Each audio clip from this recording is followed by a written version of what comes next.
O evangelho deste primeiro domingo, primeiro dia do ano de 2023, mas para nós cristãos e cristãs não é o ano novo. O ano novo para nós começou no início do advento.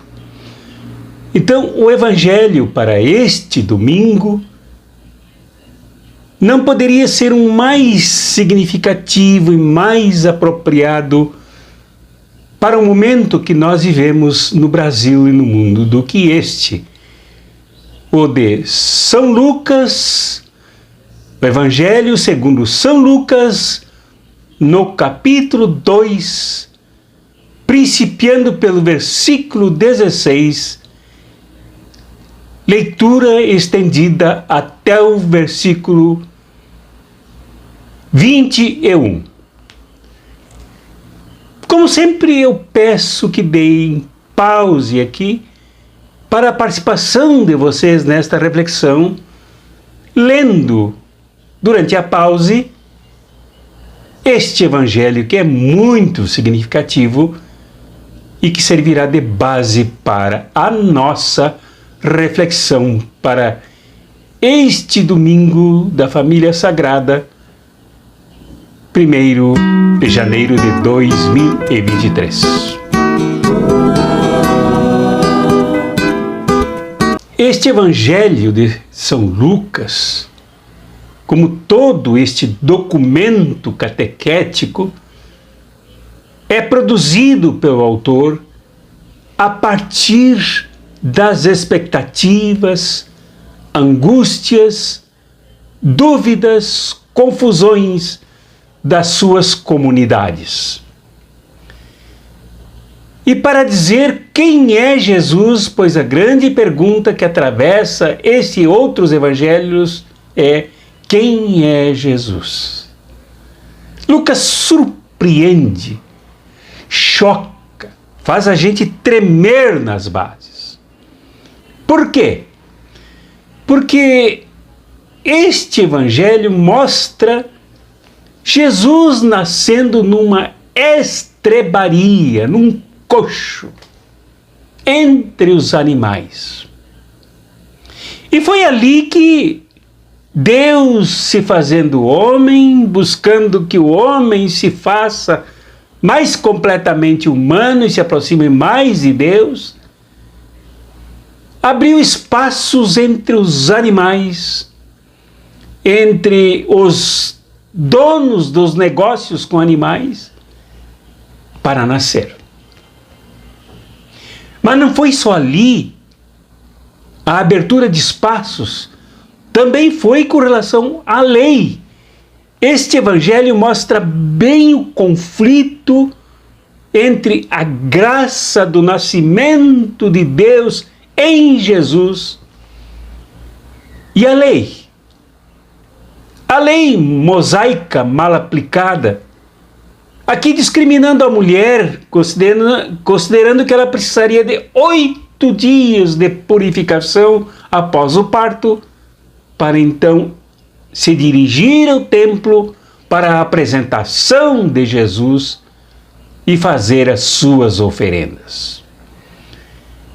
Lei opressiva, machista, que obrigava as mulheres a longas caminhadas e a longos sacrifícios diante do ato da apresentação e da circuncisão dos meninos. A outra expressão opressiva da lei é relativa aos pastores de Belém. Eles viviam no esquecimento e não poderiam comparecer à capital.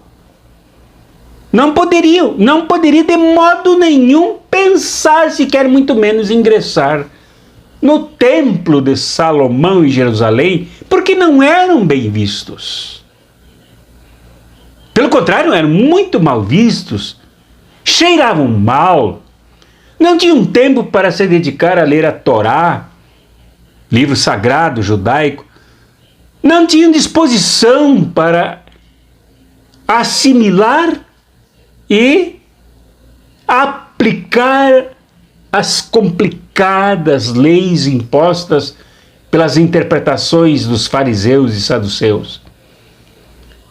No entanto, foi aberto também o espaço em relação a esta lei opressiva que marginalizava os trabalhadores dos campos que cuidavam sob riscos, sob ataques de ladrões, e São João descreve bem isso no capítulo 10, ladrões, salteadores e das próprias feras devoradoras de animais de pequeno porte.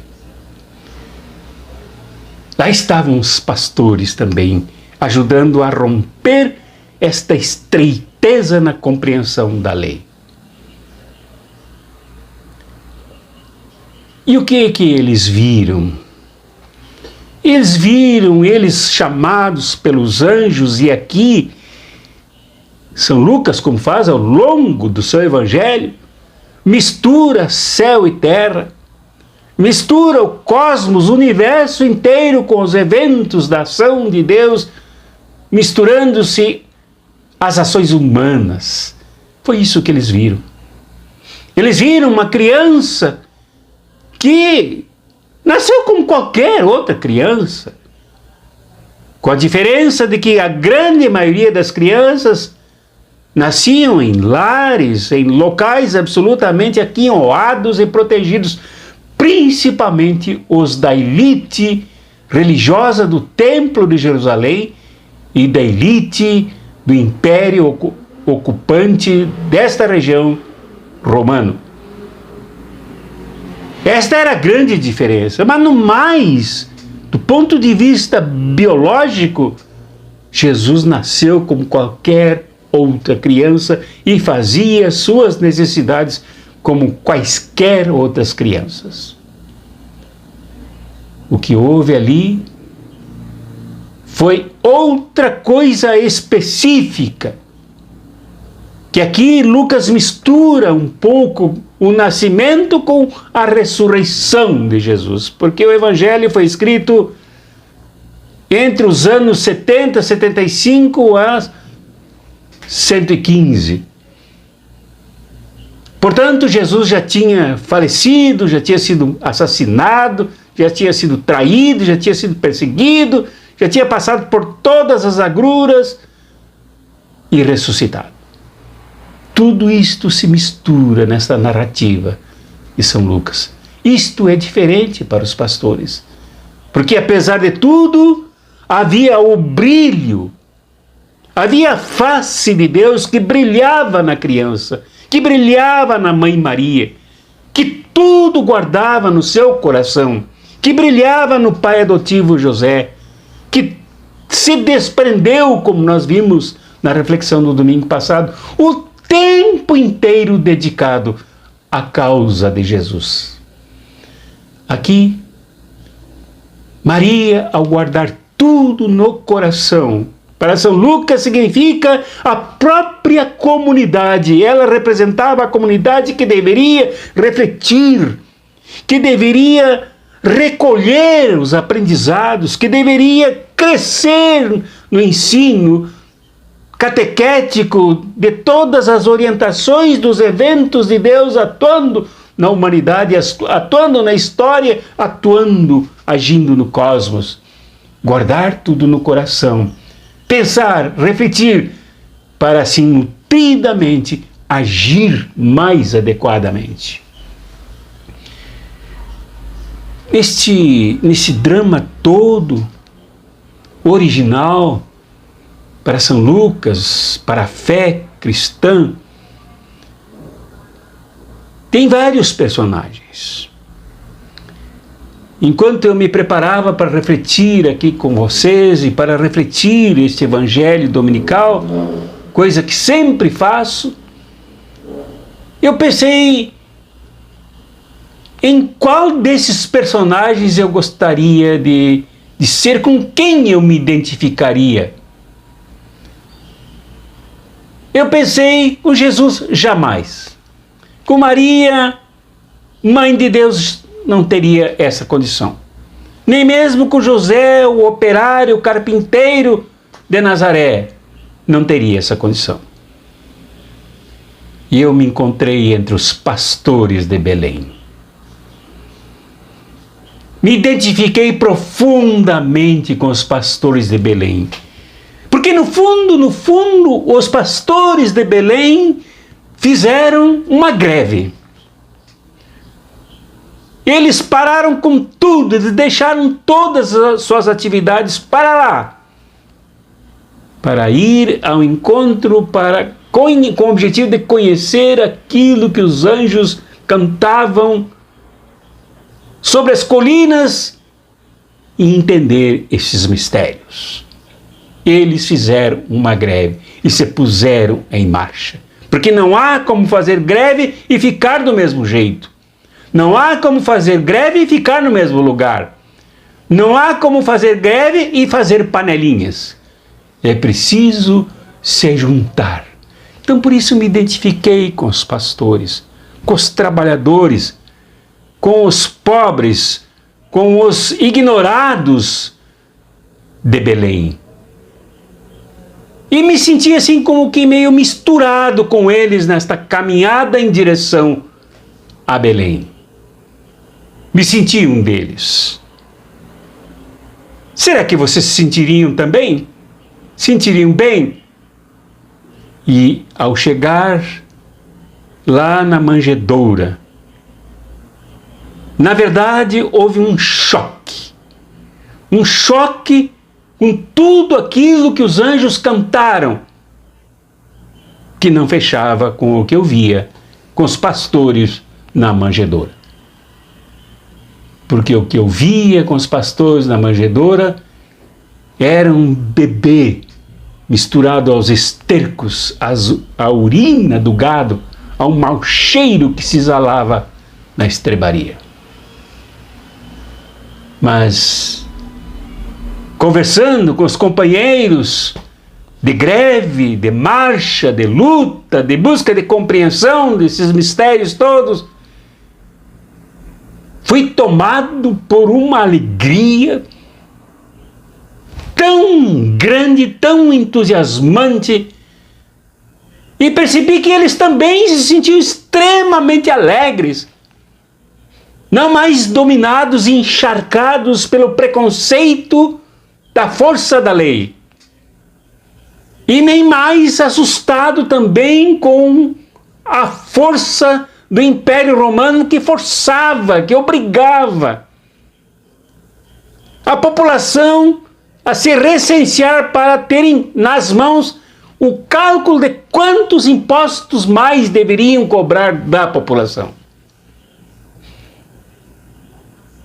Ao sentir tanta alegria assim, senti que isso tudo se relativizou, que isso tudo diminuiu, que isso tudo ganhou o lugar da poeira, porque ali havia já no nome aquele que veio para salvar a humanidade, e a humanidade não se salva com legalismos, a humanidade não se salva com decreto, a humanidade não se salva com a invasão de um império poderoso, tanto que não deu lugar para que o Deus Filho nascesse no meio da humanidade mais confortavelmente.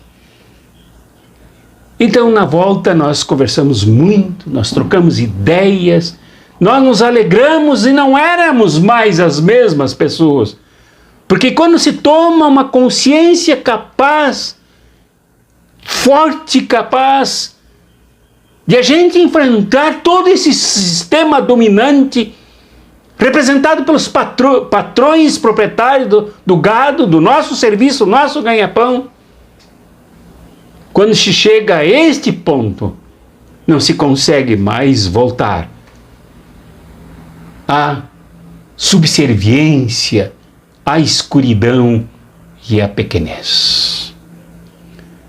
É isto que faz este mistério que deve ser lido com toda a nossa humanidade possível, nos colocando entre os eventos e voltando para o lugar onde precisamos lutar, sem jamais sermos subservientes, capachos da opressão, daqueles que manipulam, que mentem, que obrigam a se fazer coisas que não são dignas e nem apropriadas a quem é capaz de ver Jesus nascer daquele jeito.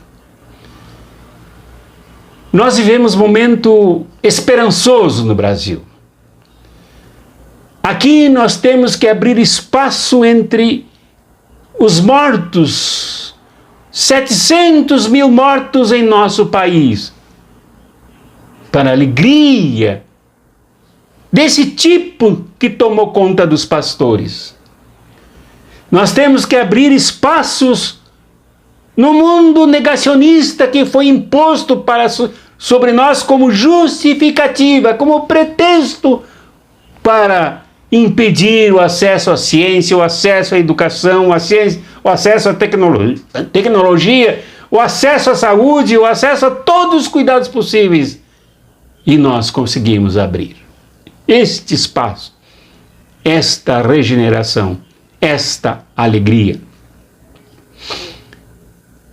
Hoje nós precisamos abrir espaços, caminhando entre os 33 milhões de irmãos e de irmãs que passam fome pelas ruas de um país de natureza rica, bela e diversa.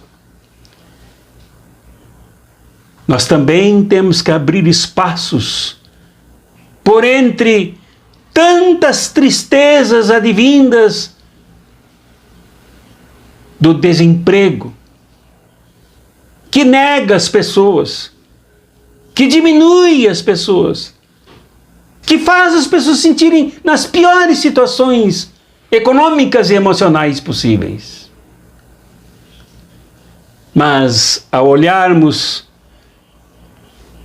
através dos pastores de Belém, que foram a Belém, a uma periferia, a um povoado, a uma aldeia esquecida, e não tanto pela importância que teve, pelo fato de Davi nascer lá, porque Jesus também não se sentia confortável em ser descendente de Davi, mas pelo fato de ser uma periferia, de ser um lugar dos pobres.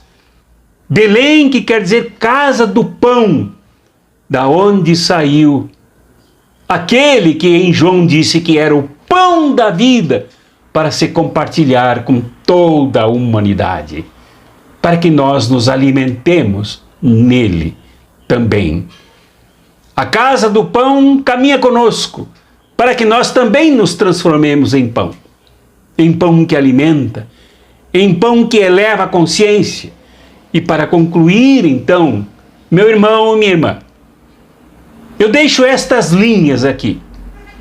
Primeiro, que aprendamos com Maria a guardar todas as coisas, com profundidade, com reflexão, com análise, com disposição de aprendermos, para nos libertarmos da superficialidade e das ordens não explicadas. Segundo, que tenhamos a disposição dos pastores de fazer a greve necessária quando for isto importante. Nos unirmos, nos colocarmos em marcha, caminharmos e nos deixarmos tomar pela alegria absolutamente inundante, infinita e eterna que começou numa manjedoura.